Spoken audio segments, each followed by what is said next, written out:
વ્રત કે ઉપવાસમાં સાબુદાણાનો નાસ્તો તો આપે ઘણી વખત બનાવ્યો હશે, પણ સાબુદાણા વગર કંઈક અલગ જ રીતે ટેસ્ટી અને ક્રન્ચી નાસ્તો બનાવીએ. તમને ખૂબ જ પસંદ આવશે. તો ચાલો રેસીપી જોઈ લઈએ. તો અહીં મેં 1 કપ મોરૈયો લીધો છે, જે આપણે ફરાળમાં ખાઈએ છીએ તે મોરૈયો.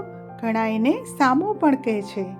તો 1 કપ મોરૈયો લઈ લીધો છે મિક્સર બાઉલમાં. અને હવે અડધો કપ સિંગદાણા.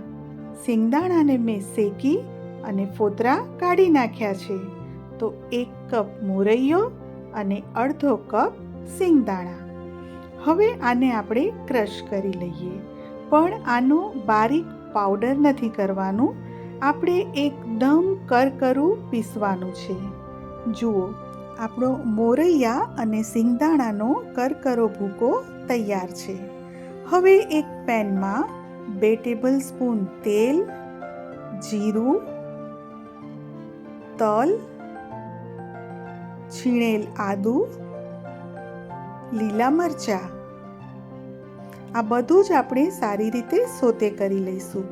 આ બધા જ મેઝરમેન્ટ મેં ડિસ્ક્રિપ્શન બોક્સમાં આપેલા છે, તમે રિફર કરી શકો છો. સારી રીતે સોતે થયા બાદ એમાં 2.5 કપ પાણી નાખવાનું છે.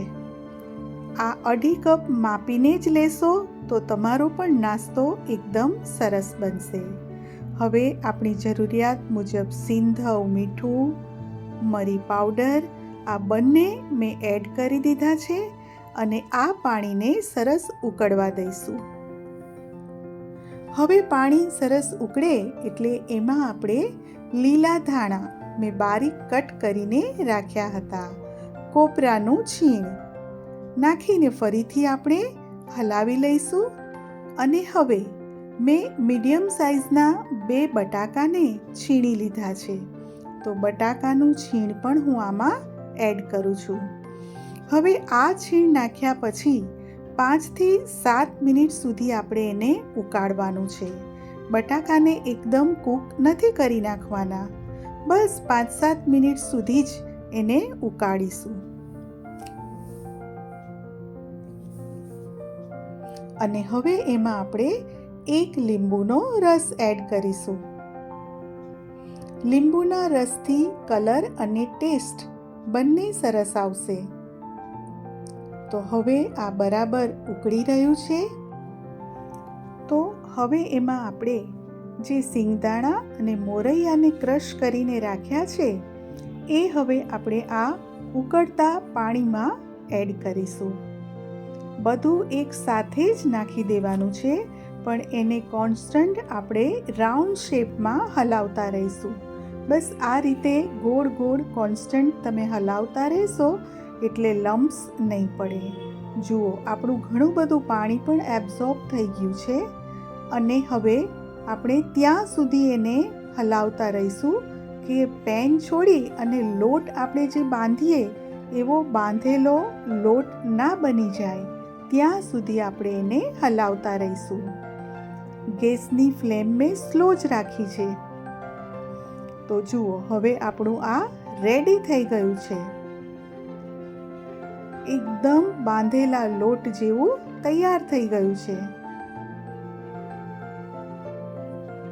તો મેં ગેસ ઓફ કરી દીધો છે અને 5 મિનિટ માટે ઢાંકી રાખ્યું છે. હવે આપણે એક ટ્રેમાં તેલ ચોપડી દઈએ અને એમાં આપણો જે આ મોરૈયાનો લોટ તૈયાર થયો છે એમાં ટ્રાન્સફર કરી લઈએ. તમે જો ફરાળમાં આમાંની કોઈ પણ આઈટમ ન ખાતા હોય તો એને સ્કીપ કરી દેવાની. તો બધો જ લોટ મેં આમાં ટ્રાન્સફર કરી દીધો છે અને સારી રીતે બધો સ્પ્રેડ કરી લઈશું એક સરખો. અને થોડો ઠંડો થાય એટલે આપણે એના પીસ પણ પાડી લઈશું.